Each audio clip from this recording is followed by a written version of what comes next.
Hello, I'm Reverend Rick, and it is my honor to be with you today. We really hope that this video is a blessing to you. And if it is, please consider making a donation. People watch our videos locally when they cannot necessarily come to church throughout the United States and the world. So please join us and click the link below and make a donation. Thank you, and let this be a blessing to you.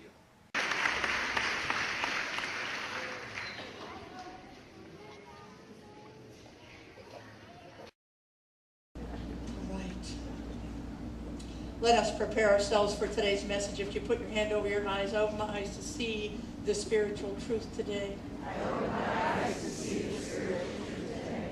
And your hand over your ears, I open my ears to hear the spiritual truth today. I open my ears to hear the spiritual truth today.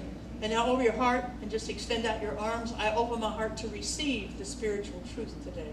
I open my heart to receive the spiritual truth today. The spiritual truth I'm working with today comes from the Jewish tradition, from the Torah, sometimes called the Old Testament, the book of Proverbs, chapter 29, verse 18, where it says, without a vision the people will perish. Without a vision the people will perish. Now, when we're talking about perish, we're not talking about physical death, we're talking about the death of your dreams. We're talking about the death of your spirit. Without a vision, the people will perish. You've heard that wisdom that says sometimes that you can live to be a vibrant 90 years old, or you can live 1 year 90 times.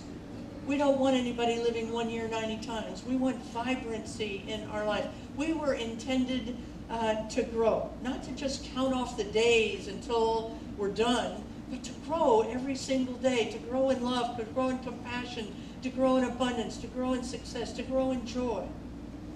That's our divine destiny, is to grow. Well, as the same is true with human beings, the same is also true with the church. Without a vision, the church will perish. Without a vision, the church will eventually close its doors. According to the U.S. Census Bureau of Statistics, every single year, 4,000, this shocked me, 4,000 churches close their doors every year in the United States. It's hard to start a church. And it's even harder to keep a church thriving and growing and being relevant in our lives. One of the primary reasons for the success of any church is that it has a vision that folks can grab onto, that they can see themselves in, that they can grow with in that church. Now, I'm on this pulpit on average, and have been for the last 20 years, 46 Sundays a year, preparing a message for you 46 Sundays a year with only one purpose in mind: to help you and me understand who God is and who God is not, and understand God's operating system. Our founder, Ernest Holmes, said, there is a power for good in the universe, and it is one in which we can use. That's what we're after. The power for good in the universe, and learning how to use it in our lives. Well, today I'm going to change things up a little bit. I'm going to share with you some spiritual wisdom I heard from a young minister in Tulsa, Oklahoma, about the power of vision in the church. Now, there's going to be plenty of personal nourishment for you and I, but today I'm going to focus primarily on CSA. We're getting ready to celebrate 20 years. That's almost unbelievable. Years in our life. We're also getting ready to start our season of intentional giving. It's sometimes called a pledge drive. It's our season of intentional giving. And it's going to culminate in a dinner that we're going to have sometime in August. We're going to let you know next week what that date is so that you can keep it for October. October, thank you. We're going to do that in October. Now, it's going to be a great dinner. The purpose of the dinner is this. It's to thank you for your generosity for the last 20 years. And, of course, to give you a little pledge drive card so that you can fill it out for this purpose only. So the board knows how to plan for the next year. We know what we have to work with as we go through building our growth period. Because I don't know if you've noticed, but we've already started to grow. In the summer, it's unheard of for churches to grow. But our census has been up this summer. Why? Because we're beginning to grow. We need to know how to plan for that growth. So we want everybody, and I'm telling you, Rebecca has designed a fabulous dinner. It's a Mediterranean dinner, free to everybody. You know, we just want you to come and be together in community so we can thank you during that time. It's going to be a great night for us. Because here's what we know. We know that God can only do for us what God can do through us. And I believe if I'm clear enough with our vision around what CSA is about and what we're doing, you're going to be as excited as I am to be a part of it. See, we are not a church filled with patrons. We are a church filled with participants. And that's what we want. We want greater participation, not only from the people who are here, but from the people who are out there who are thirsty to know more about what it is that we do here. See, sometimes I hear people say, oh, Reverend Georgia, thank you for creating this church. I didn't create this church. I set the vision of a diverse and caring community that teaches spiritual principle, and you created the church. You are the creators.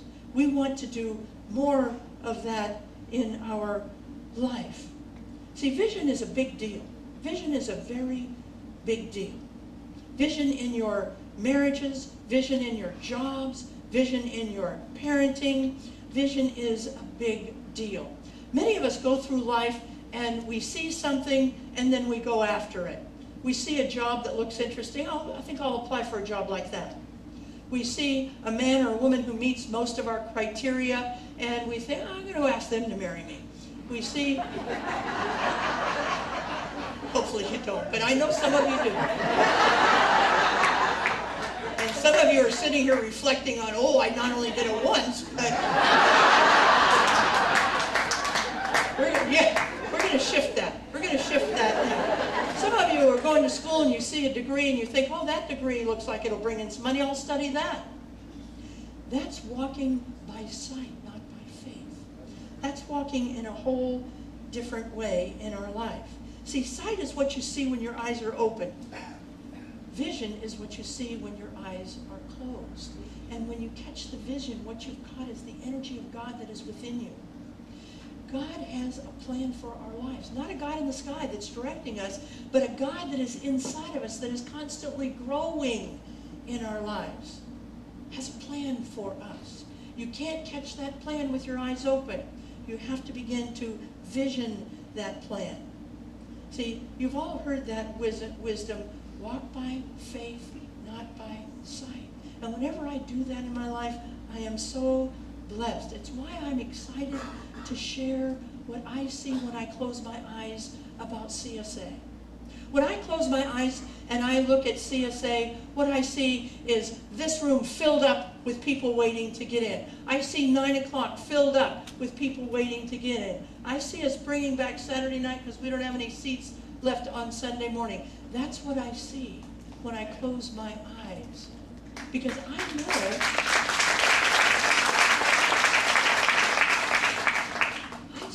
children and teenagers who go to school and go to the playground and go to dances, and they're whole, perfect, and complete, and they know they are whole, perfect, and complete. Bullies be gone, I don't care. Bully me all you want, because I know who I am.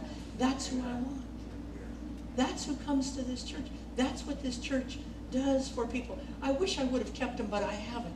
I have heard and received letters from mothers and dads who have said, you have no idea how my child has changed because of their presence back there on Sunday morning. They go out the door with a totally different self-image of themselves. They're beginning to see, they wouldn't say this, but they're getting to see that they are the presence of God on the planet because of their experience here at the church. See, but I don't see any of this with my eyes open. I see it with my eyes closed in my life. See, what are you looking at when you look at your life? Are you looking at your business with your eyes open and you see a good business, but if you closed your eyes, might you not see a Fortune 500 company? If you look at your marriage with your eyes open. Do you see the toothpaste all over the counter? Whereas if you close your eyes, you might be able to see your beloved on the day they asked you to marry him, or the day you said yes. Those are the kind of vision, that is the kind of vision we want to do, because visioning is a big deal in our life. Walking by faith, not by sight. And after all is said and done, that is a spiritual principle. And when I ask myself, what is CSA about exactly? It's about understanding how God is, who God is not, and how spiritual principles work. That's what we're about. Understanding how spiritual principles work in our lives. Sounds selfish? No, it's not selfish. Because every time you and I are getting a spiritual principle, we're becoming happier. We're becoming more abundant. We're becoming more loving. And whenever we're becoming happier, more abundant, and more loving, we create an atmosphere that is around us that becomes contagious. And other people, you know, hurting people hurt others. Our work is to make ourselves the beacon of light. I love what Joe said. I never thought of it. We are beings of light. We are beings of light. And when we walk around in that consciousness, we begin to lighten the world up in everywhere that we go. You know, when we understand who we are and we understand spiritual principles, we stop doing this thing called forming cliques. You know, forming cliques is one of the most dangerous things in the world. Whether they're familial cliques, or whether they're tribal cliques, or whether they're affiliation cliques, they are simply separation bodies. Now, you have to be careful here, because I'm not saying that we don't need to separate ourselves and get together once in a while in our own tribes, because you know I believe in that. But what I'm saying is, don't turn it into a clique. Don't turn it into wherever you go, you have to be with your own tribe. See, we believe, people who understand spiritual principle, we understand oneness at an authentic and deep degree in our way. So our work here at CSA is not to chase new theologies. It is not. It's to understand ancient wisdom. It's to understand the ancient wisdom of Jesus and Buddha and Lao Tzu and Moses and Muhammad and the great masters. That's our work. Now sometimes we bring in the new thinkers, the Dispenzas and the Liebermans, to help us understand this ancient wisdom, but our work is about understanding this ancient wisdom that is available to us. It's really this. It's to find ways to re-present God in new ways. To re-present God in new ways. You know, I'm reminded of McDonald's. You'd be sad if I didn't bring in some food sometime. Oh, goodness. Thank you. I'm reminded of McDonald's. Oh, there it is. Okay, now I went too far. All right, so McDonald's, thank you. I got it. All right, McDonald's started in 1940, and they started with a Big Mac, French fries, and a milkshake in 1940. What did they do to become the most, now we all would agree it's not the best hamburger in the world, but we would also agree it's the most famous hamburger in the world. What did they do to make that the most famous hamburger in the world? They kept re-presenting their product. Now they're kind of bougie, they've got the McCafe, you know, they got all that stuff. They re-presented themselves. That's what we want to do at CSA in the next year. We want to continue to find ways to re-present God. You know, there are some of you who would not admit you went to a McDonald's, but my guess is almost everybody in this, especially if you had kids, you know, I want a McDonald's. You know, you went to McDonald's at least once in your life. Don't tell anybody, I know. Especially you who are vegans. No, we never went there. I've seen your car in the drive-thru. I won't tell. Do you know that when you go into a McDonald's now, their staff is trained to say, "Welcome back to McDonald's." And you might say, "Well, how do you know I've ever been to a McDonald's?" They know by the sheer numbers of burgers that they have sold throughout the years. They know you've been there at least once. What they're doing is welcoming you back to the McDonald's experience. We want to welcome people back to the God experience. Everybody has a desire for something bigger than themselves, whether they call it God or infinite intelligence or divine wisdom or whatever they want to call it. There is a thirst for spiritual principles. There's a thirst to figure out how it is that I can live a happier life. How can I really know myself in a different way? See, or we can become McDonald's, or we can become a Blockbuster. Now, I know that there might be one or two of you in here who are too young to have ever seen a Blockbuster. But most of us remember that blue and yellow store where we go and we get a movie and we forget to bring it back and we ended up paying $40 for a movie.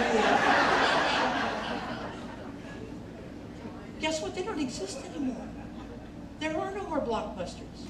They're extinct. Why? Now, they were given the opportunity, they were given the first opportunity to live stream movies. They could have been the next Netflix. They could have been the next Amazon Prime. But they decided they didn't believe it would work. They didn't want to take the risk. They didn't want to re-present themselves. They didn't want to keep themselves relevant. And they became extinct.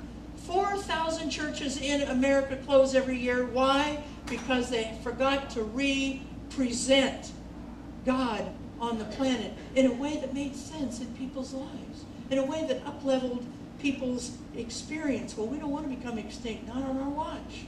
We do not want to. Now, the board of trustees, the ecclesiastical staff, the music team, we will keep the vehicle to represent God relevant. We will keep working on new ways to keep it relevant in our lives so that it touches our hearts and improves our experience. What we need you to do is to get the word out, to help get the word out so that other people can become involved. Involved in what? Involved in understanding who God is not, and more importantly than that, how spiritual principles work in their lives. Because there is a method of understanding how spiritual principles work in our lives. It's learnable, Ernest Holmes says. It's repeatable. It's teachable in all of our lives. And that's what we're all about exactly. See, we need to ask you to do that with some passion, though. I'm talking about real passion. Look, proselytizing has gotten a bad rap, okay? It's gotten a bad rap because people try to shove morals down somebody else's throat. That's not what we're about. We don't teach you about morals here. We don't teach about what you should think here. We offer opportunity to think in a new way about God and about yourself and about how you can live your life. That's what we are about in our life. But we need you to do it with passion. We need you to go out and start talking about what you're learning and where you're learning it. Everywhere you go, at the water cooler, other places, invite people to some of our adventure ministry things, invite people to the speakers, invite people to the opera. Begin to get people in here so that they can get a feel for what this church is all about. You know, sometimes people think ministers want to grow churches for ego reasons. That's not why we want to grow churches. We want to grow churches because we believe passionately that what we're teaching will help. Will make not only you and I happier, but begin to spread out. I often call this ground zero for improving the lives of people in the Central Valley in our life. So here's how I want you to look when, now not really, but some of you are football fans, or you're married to a football fan, or you know a football fan, and you know that those people are crazy, aren't they? They love those football players. They're, if the football team loses, they hurt. If the football team wins, they're happy. Those players don't know who those people are. But they're connected to something bigger than they are, and they do it with passion. Now, Gretchen said, well, you want us to take our clothes? No, I don't want you to take your clothes off. And talk about the church. If you take your clothes off, tell them you're a Baptist. I don't know.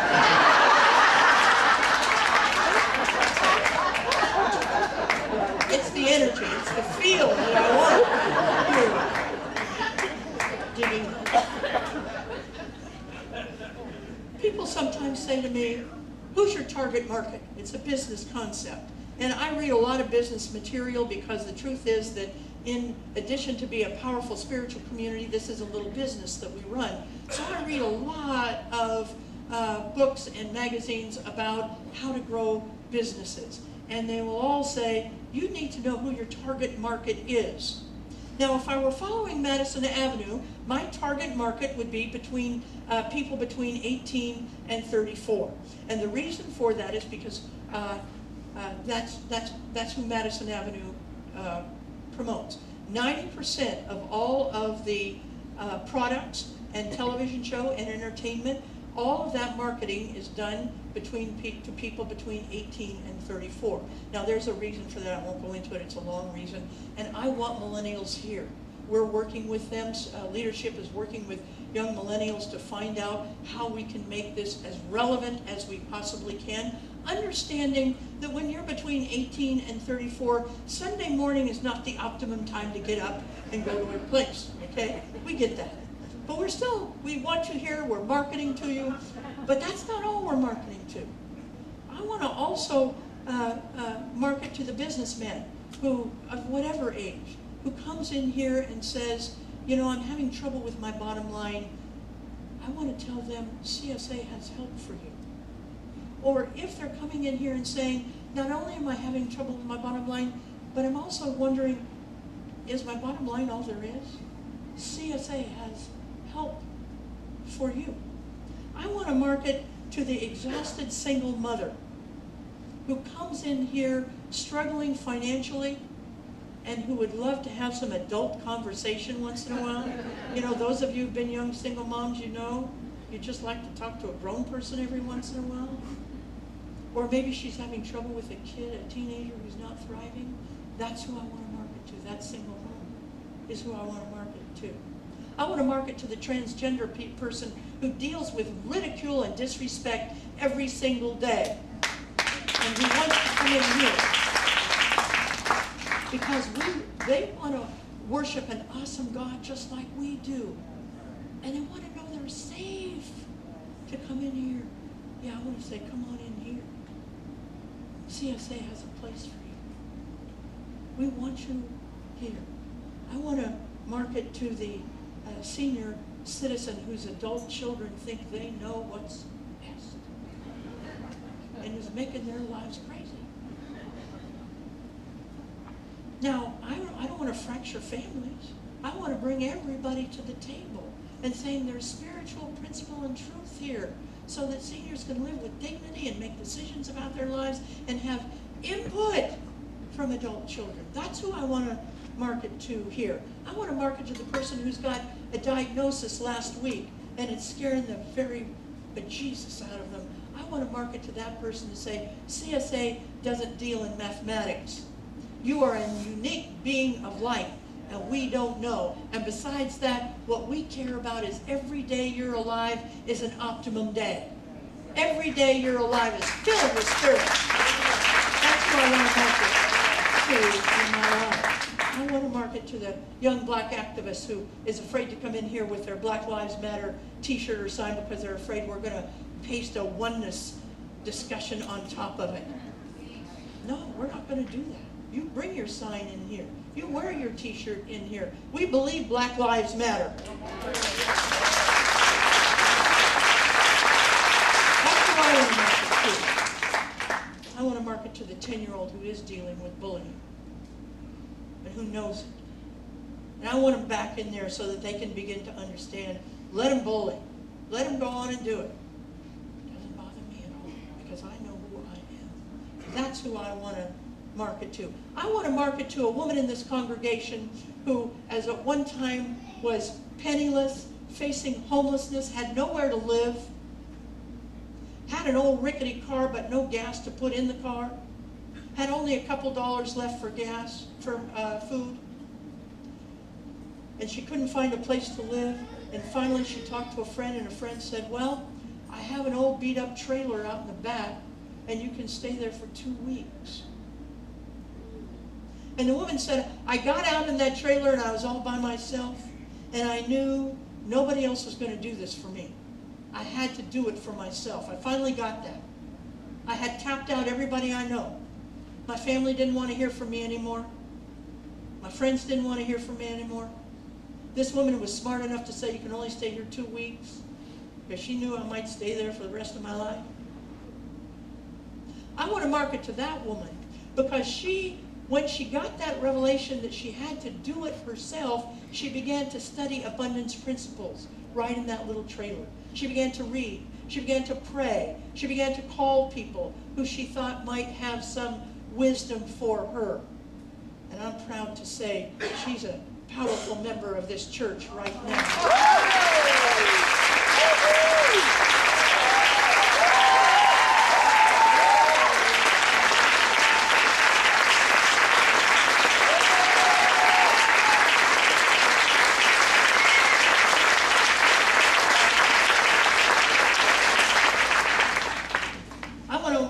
To a woman who called First Lady this week in the office and said, I hated my job. I hated my job.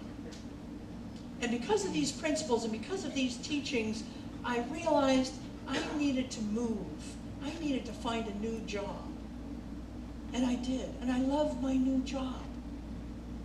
And I'm here in the HR department, and they are asking me who I want as my accidental insurance beneficiary. And so I'm calling you to get the church's tax ID number because I want you to be my beneficiary. I want to market to Brandy Lee Baker.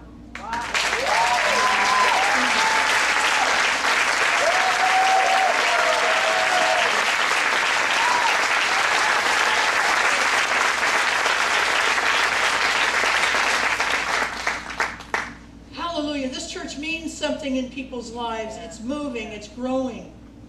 We want to continue that growth. Over the next several weeks, you're going to hear from Reverend Rick. You're going to hear from Reverend Dr. Ken Gordon. And by the way, he'll be here on the 16th. He is the spiritual leader of all 400 Centers for Spiritual Living internationally. And that's great, but more importantly, he is a deep, deep spiritual speaker. He's going to talk to us more about these things as well. As the time goes on, I'm going to be setting more of a vision, more specifics. At our dinner, I'm going to outline some very specific things that the board and I will be planning with your generosity for the next year. So this is a very fruitful time to be a part of CSA, to catch the vision, that we are a church that changes people's lives. Let's take this message into prayer. There's only one power. It's the power of love in our life. So knowing that I don't have to do a lot of stuff, I just have to be still for a minute, go within, set the vision, find the vision, catch the vision that God within has put before me. I give thanks for that. I release this word into the